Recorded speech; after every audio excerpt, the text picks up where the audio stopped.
Bună seara, dragi colegi, dragi prieteni!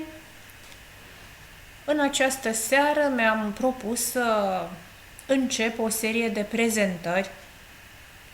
În orice caz, mi-am propus să fac o primă prezentare și ea poate fi urmată de o serie de alte prezentări, în măsura în care există interes pentru aceasta și vom vedea dacă mesajele primite de la voi vor arăta că într-adevăr există o reală nevoie de a comunica pe această temă și dacă această nevoie există, sunt gata să răspund și altor întrebări. Prin urmare, îmi propun să fac o prezentare despre programul Complete Dynamics. De fapt, îmi propun, în primul rând, să vă semnalez că acest program a apărut și în România. Este un software homeopatic adresat homeopaților profesioniști din întreaga lume, dar de acum înainte se adresează în mod special și homeopaților din România, pentru că s-a făcut traducerea programului în limba română și pentru că există de acum un distribuitor pentru România, care este domnul farmacist Marius Popa, prin firma creată de dânsul Homeo Sofia. Are un nume foarte frumos. Homeopatie înțeleaptă, am putea spune. Și programul acesta Complete Dynamics, cred eu că va contribui într-adevăr la practicarea unei homeopatii înțelepte la noi în țară. Ce pot să vă spun despre acest program și de ce, de fapt, mi-am propus eu să fac această prezentare? Este că eu folosesc deja programul de circa 3 ani, de când am aflat de existența lui, și sunt foarte mulțumită de rezultatele pe care le-am obținut, precum și de manevrabilitatea extrem de ușoară a programului, care mă ajută într-adevăr în munca la cabinet să obțin rezultate bune și rapide.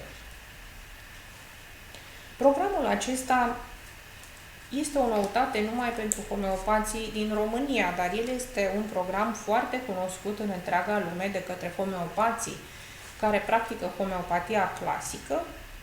De ce? Pentru că el se bazează pe munca unui homeopat foarte cunoscut, și anume este vorba de Roger van Zandvoort. Avem posibilitatea să vedem câteva date biografice ale lui Roger van Zandvoort pe site-ul său morphologica.com și mai mult decât atât, vom vedea pe acest site și date referitoare la munca sa de crearea unui repertoriu complet pe care să-l pună în slujba pacienților și a colegilor săi care vor să practice o homeopatie de cât mai înalt nivel. Observați aici că munca sa a început în anul 1982 printr-o serie de adăugiri și corecții la repertoarul lui Kent, fără a fi vorba inițial de o intenție de publicare a acestor adiții. Practic, el le-a făcut pentru munca sa. Dar discutând cu colegi și prieteni, a ajuns la concluzia că aceste eforturi meritau făcute cunoscute și a creat o bază de date care s-a intitulat Complete Repertory. Inițial s-a și tipărit sub formă de carte, dar ulterior a apărut numai ca program, ca software, pentru că updatările erau atât de numeroase încât de fiecare dată când se tipărea repertoriul respectiv, el era deja depășit, pentru că existau mult mai multe alte date care ar fi trebuit să fie și ele publicate și care puteau fi mult mai simplu updatate într-un software. pentru că software-ul îți permite mereu să îl modifici, pe când o carte pe care ai tipărit-o rămâne așa și ar trebui să cumperi mereu alte și alte noi volume. Deci ar fi mult mai complicat și el a renunțat să mai tipărească Complete Repertory sub formă de carte și a rămas la varianta de calculator. După cum se observă și aici, datele respective au fost incluse inițial în Mac Repertory și de asemenea și în programul Cara. La un moment dat a existat și o adăugire a acestei baze de date la programul Radar. Ulterior însă s-a renunțat la această colaborare. Ceea ce mi se mai pare interesant este că în anul 1990 a început o muncă coordonată de doctorii Künzli și Hans-Jörg Hi și Dario Spinelli, muncă la care au participat 40 de medici din 3 țări, din Germania, Austria și Elveția, care au început să integreze repertoriul lui Bönninghausen în repertoriul Complete. Munca aceasta a durat timp de 6 ani și Roger a integrat în permanență aceste informații în repertoriul său. Ulterior și-a continuat singur munca și după 25 de ani de activitate, el a ajuns la ceea ce vedem acum în programul Complete Dynamics. El continuă să updateze și să îmbunătățească permanent acest repertoriu. După cum observați aici, sursele sale bibliografice sunt cele clasice, sunt de mare încredere, din Noack și Trinks, din Possart, din proving-uri pe care le-a găsit în revistele nemțești, precum și cele din jurnalele americane, tot din cele vechi, clasice. Și cel mai important este că a început să utilizeze și adăugirile făcute în manuscris de către Bönninghausen în ultimele sale 2 repertorii, pe care le avem aici cu denumirile lor din limba germană, toate aceste adăugiri fiind legate de confirmările clinice din practica lui Bönninghausen. Așadar, programul Complete este un program care se bazează foarte mult pe surse clasice, surse de mare încredere, care încă nu au fost utilizate de autori ai altor programe. De aceea consider că acest program Complete Dynamics este extrem de valoros, că merită folosit și că ar merita cel puțin să fie cumpărat și folosit în paralel cu alte programe, pentru că, în mod evident, că și alte programe folosesc surse clasice, dar este posibil ca sursele dintr-un program și din celălalt să se completeze foarte bine reciproc, pentru că datele din fiecare repertoriu existent sunt departe de a fi complete. Așadar, ar fi foarte bine pentru noi să folosim simultan 2 programe dacă vrem să ajungem la rezultate cât mai bune. Sigur, la un moment dat poți să te folosești de un singur program și să te obișnuiești foarte mult numai cu acela, este o chestiune de opțiune. Dar consider că atunci când un caz nu merge bine și nu știi exact ce să mai faci, faptul că ai 2 programe la care poți să apelezi, 2 programe cel puțin, este un lucru extraordinar de folositor. Așadar, v-am spus câteva cuvinte despre acest program și să vedem acum de ce ar fi el util de avut. Pe lângă faptul că este un program, cum spuneam, foarte utilizat în întreaga lume și de mare încredere, pe lângă faptul că ar fi bine să avem, în general, mai multe programe care să ne ghideze în activitatea noastră, în munca de căutare a unui remediu, există încă 2 mari avantaje, poate chiar 3, să spunem, pentru care eu aș recomanda acest program. Un motiv, și nu este deloc neglijabil, este acela că s-a obținut la ora actuală un preț foarte bun de distribuție pentru România, și anume este vorba de 50 de euro pe an și 100 de euro pentru 2 ani la primii 50 de utilizatori. Ulterior, prețul crește la 100 de euro pe an,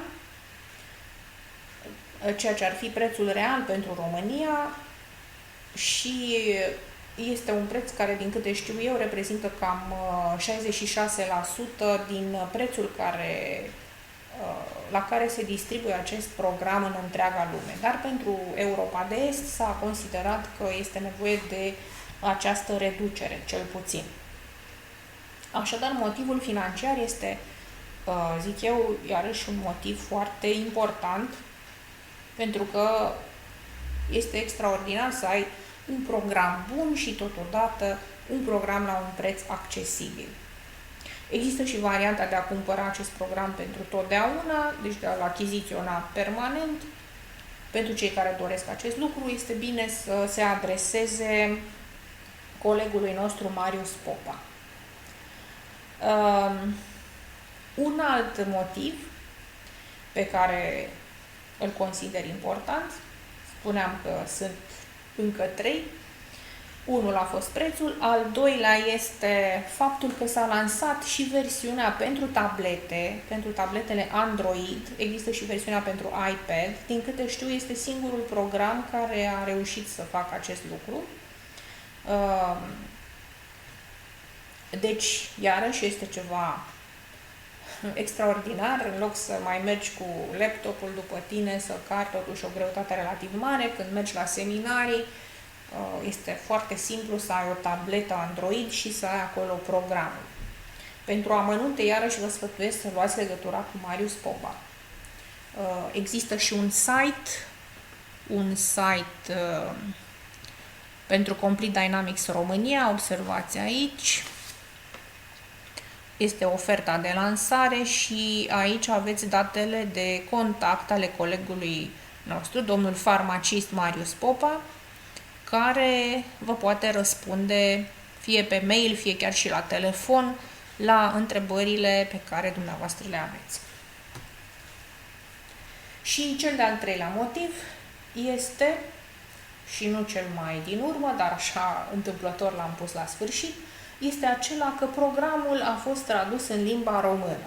Iarăși este, cred, singurul program homeopatic care a fost tradus în limba română la ora actuală. Sigur, va urma probabil și traducerea altor programe, dar acesta este primul. Acesta este și motivul pentru care mă adresez astăzi în această prezentare colegilor mei, pentru că în momentul în care a apărut traducerea, Roger van Zandvoort m-a rugat să fac corecturile la traducerea existentă, traducere făcută de o persoană care nu locuiește în România și, într-adevăr, există imperfecțiuni ale traducerii pe care însă le vom corecta încet, încet, integral.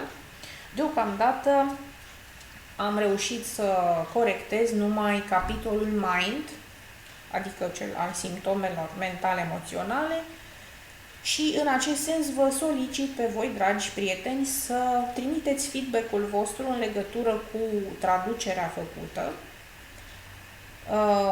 O să mai găsiți greșeli, pentru că de multe ori am observat că unele corecturi pe care le-am trimis încă nu au fost incluse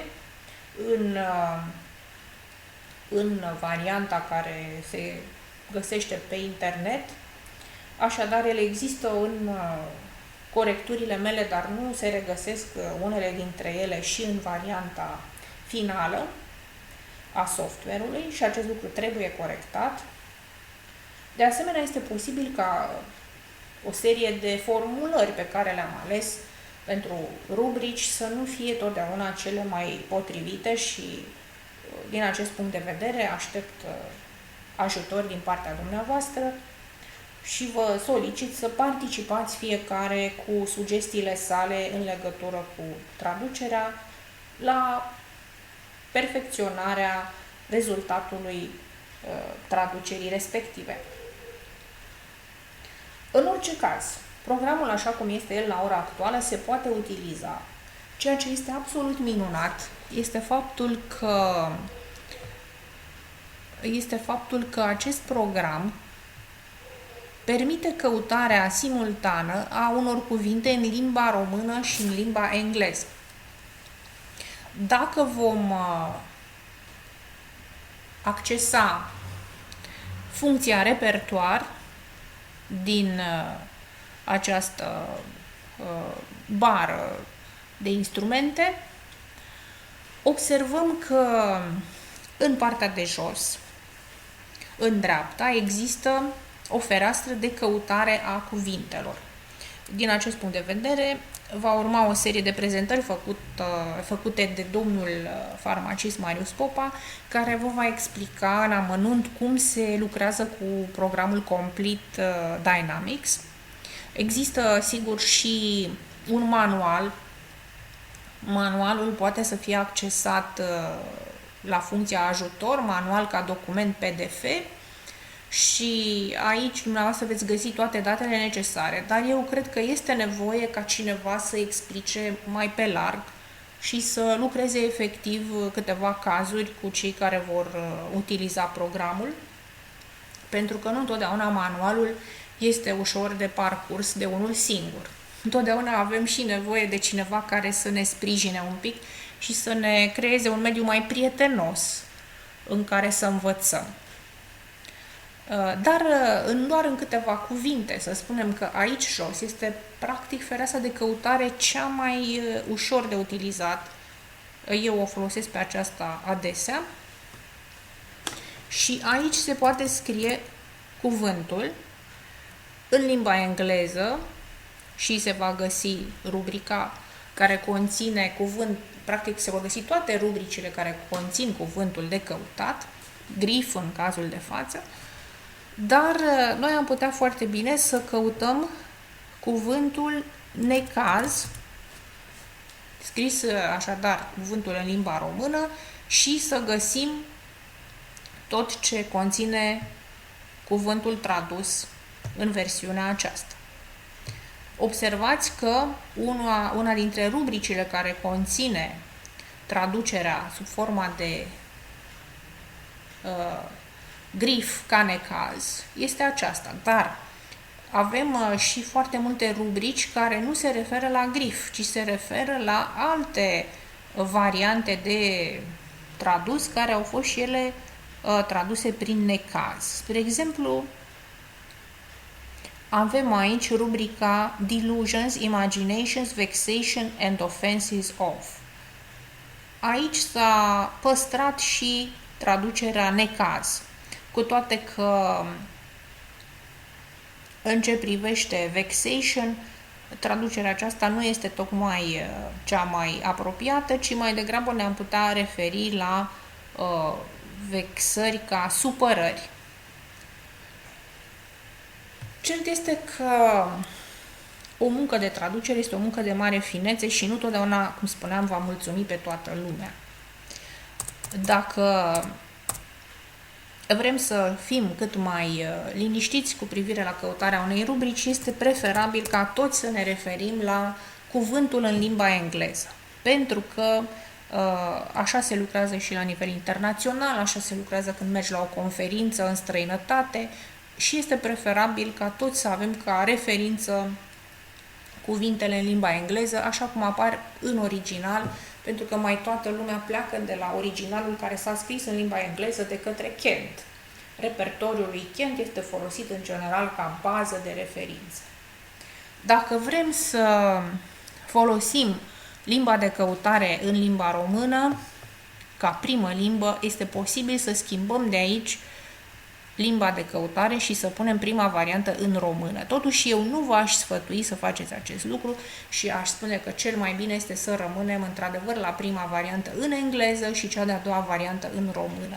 Programul permite căutarea în limba română ca primă limbă, în limba engleză ca a doua limbă sau invers, sau putem modifica aceste două stegulețe din bara de instrumente putem să le punem pe amândouă în aceeași variantă. Spre exemplu, am putea folosi limba română peste tot, ceea ce ar face ca simptomele să ne apară integral în limba română și să nu mai existe niciun fel de traducere în engleză.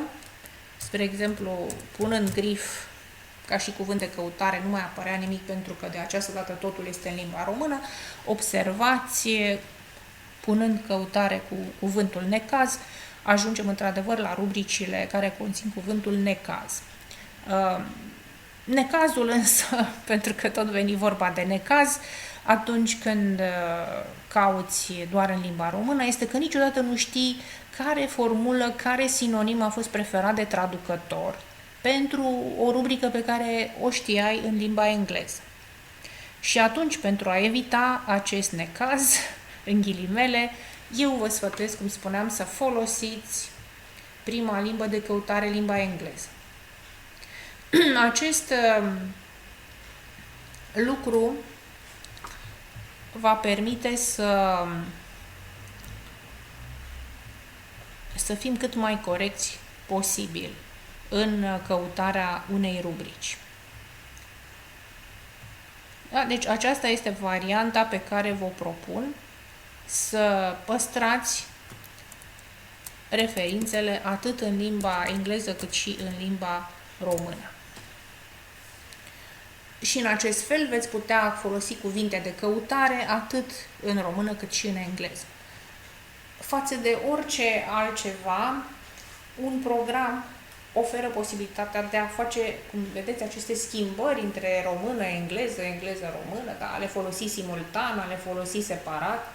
O carte nu ar putea să facă acest lucru, pentru că o carte este foarte greu să o ai atât în versiunea originală cât și în cea tradusă, dat fiindcă ar însemna să ai o imensitate de volume care cu greu ți-ar încăpea într-o bibliotecă. Trebuie să ne gândim că, oricum, repertoarele acestea sunt deja destul de mari și dacă adăugăm ambele tipuri de versiuni, adică și originală și tradusă, volumul cărții crește și o face foarte greu de utilizat. Dragi colegi, dragi prieteni, sper că prezentarea aceasta nu a fost prea lungă, astfel încât să devină plictisitoare și dacă doriți să mai revin cu detalii, sigur că spuneam că mi-ar plăcea să se continue aceste prezentări. Am putea să facem împreună niște întâlniri online pentru a face prezentările respective. Deocamdată eu vă urez succes celor care ați cumpărat deja programul Complete Dynamics și celor care nu l-ați cumpărat, vă urez să faceți rost de el. Vă puteți informa despre posibilitățile programului, achiziționându-l inițial gratuit pentru o lună de zile și utilizându-l în decurs de o lună. Ce pot să vă mai spun în încheiere decât că aștept cu bucurie să ne reîntâlnim pe calea virtuală a calculatorului sau poate și pe calea reală a unor întâlniri organizate de domnul Marius Popa. Prin urmare, să ne vedem sănătoși, să ne revedem cu bine și până atunci toate cele bune!